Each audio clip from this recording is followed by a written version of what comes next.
This channel does not promote any violent, harmful, or illegal activities. All content provided by this channel is meant for an education purpose only.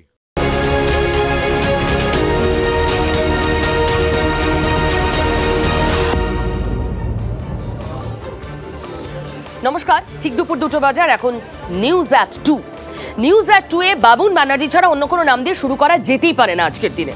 তার অন্যতম কারণ বাবুন ব্যানার্জি মুখ্যমন্ত্রী মমতা বন্দ্যোপাধ্যায়ের ভাই, যার ভালো নাম স্বপন ব্যানার্জি। তিনি অত্যন্ত ক্ষুব্ধ হয়ে বলেছেন নির্দল হয়ে হাওড়া থেকে লড়ব। তার ক্ষোভ প্রসূন ব্যানার্জি, হাওড়া থেকে যিনি এবার এমপি সিটের জন্য টিকিট পেয়েছেন তৃণমূলের হয়ে।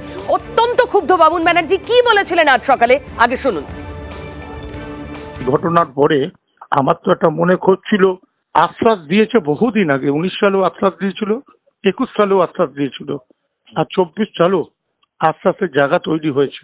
কি বলবো, কিন্তু দিদিমণির যারা ক্ষতি করছে, দিদিমণি তাদেরকে দেখা উচিত।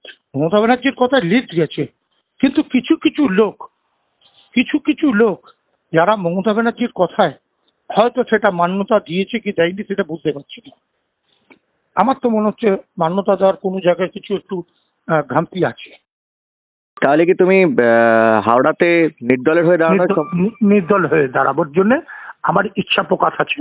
তাও আমি ইচ্ছা প্রকাশ করার আগে একবার দিদির সঙ্গে আলোচনা করে নেবো। প্রসূন ব্যানার্জির মতো ক্যান্ডিডেট দেওয়া, এটা 19 সাল থেকেও মানা হয়েছিল। 19 সালের পর থেকে চেয়েছিলাম যাতে ওই ক্যান্ডিডেট না হয়, যে কেউ হোক, তার জনসংযোগবিহীন সংসদ, সেরকম ক্যান্ডিডেট না হওয়া আমার মনে হয় পার্টির পক্ষে ভালো। শুনলেন বাবুন ব্যানার্জি কি বললেন, আর মমতা বন্দ্যোপাধ্যায় কি বললেন সেটা শুনুন। বললেন আজ থেকে বাবুন ব্যানার্জির সঙ্গে মমতা বন্দ্যোপাধ্যায়ের পরিবারের কোনো সম্পর্ক নেই। এটাতে সবাই খুব ক্ষুব্ধ এবং আমি সরাসরি বলছি, বড় হলে অনেকের লোভ একটু বেশি বেড়ে যায়। পরিবারটাকে বাদ দিয়ে যে যার খেলা খেলুক। আমার পরিবারের ও কোনো মেম্বার বলে আমি মনে করি না। আজ থেকে সমস্ত সম্পর্ক ওর সাথে থেকে বিচ্ছেদ হয়ে গেল। আজ থেকে কোনো রিলেশন আমার ভাই হিসেবে কেউ পরিচয় দেবেন না। আমি টোটাল ডিসঅ্যাসোসিয়েট করে দিয়েছি আমাদের ফ্যামিলি বন্ডিং, নো রিলেশন। সুতরাং আমাদের দল যাকে প্রার্থী করেছে তিনিই আমাদের প্রার্থী।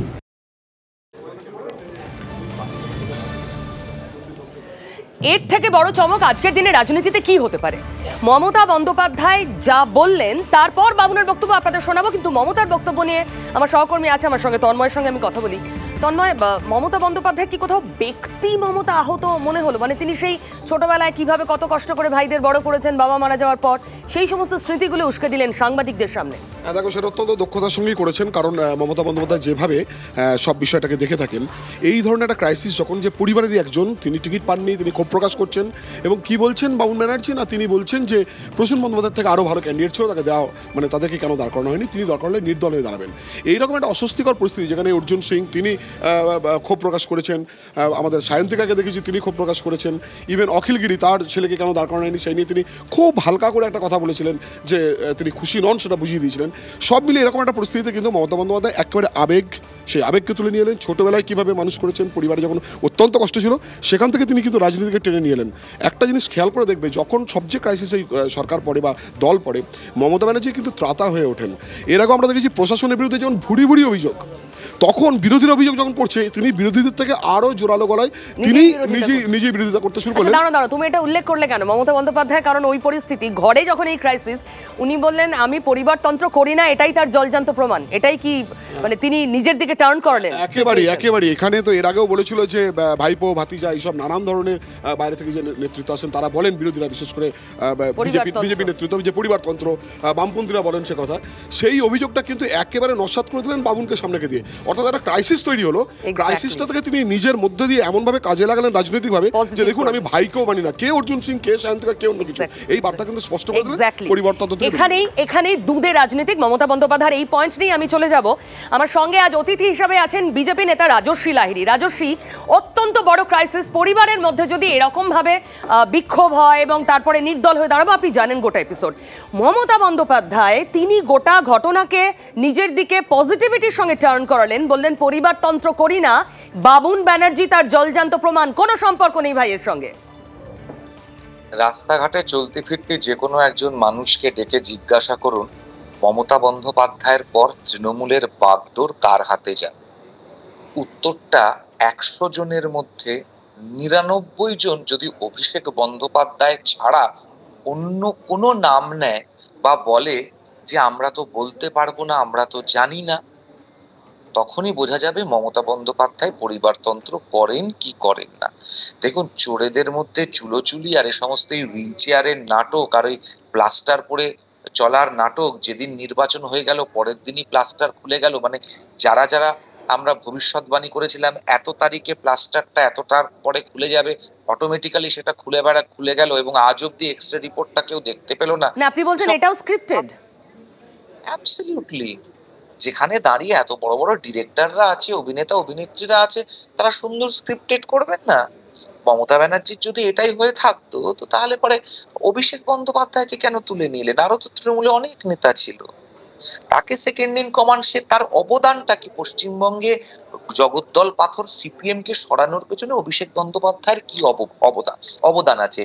10 years down the line Abhishek Bandyopadhyay একটা স্পিচ রেখেছেন যেখানে উনি পশ্চিমবঙ্গকে এই জায়গায় দেখতে চান। 5 years down the line, short term goal, long term goal, উনি তো এমপিএ করেছেন বলেন, উনি তো একটা কর্পোরেট সবসময় বলেন তার কেন্দ্র মডেল।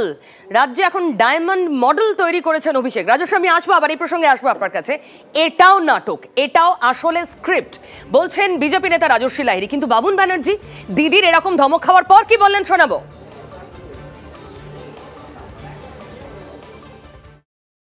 বড় দিদি যা কিছু বলবে বলতেই পারে ভাইকে, আমার এটা নিয়ে কোনো অভিমান নেই। ভুল করেছে হয়তো বলেছে, ভুল করলে দিদি বকবে তো, কিন্তু সম্পর্ক ছেদের কথা বলছে। ও তো ছেড়ে দিন না, এসব অনেক কিছু হয়। ভাই ভাইয়ের মধ্যে ঝগড়া হয়, হ্যাঁ, স্বামী স্ত্রীর মধ্যে ঝগড়া হয়, এসব নিয়ে কোনো ব্যাপার নেই। আমি এটা নিয়ে অভিযোগ মনে করি না। এবং এটাও বলছে হাওড়াতে প্রসূন ব্যানার্জি দাঁড়াচ্ছে, এটা নিয়ে দল ঠিক করে যা কিছু হোক, আমি দিদির বাইরে নেই। শুনলেন তো, কোথাও কি একটু টোন ডাউন করলেন? আমি চলে যাব, আমার আরেক সহকর্মী এখানে আছে প্রান্তিক। প্রান্তিক, তোমার কাছে আমি একটু ব্যাকগ্রাউন্ডার জানতে চাইবো, প্রসূনে এত আপত্তি কিসের বাবুন বাবুর? দেখো, প্রসূনবাবু মোহনবাগানের ঘরের ছেলে এবং বাবুন বন্দ্যোপাধ্যায় তিনিও কিন্তু মোহনবাগান সমর্থক। মানে আমি রাজনৈতিক পরিচয় ছেড়ে দেই, বাঙালি হলেই কোথাও ফুটবল সমর্থক হয়, তা সেই অর্থে বাবুন ব্যানার্জি কিন্তু ভীষণভাবে মোহনবাগান সমর্থক, কোটি কোটি সমর্থক আছে।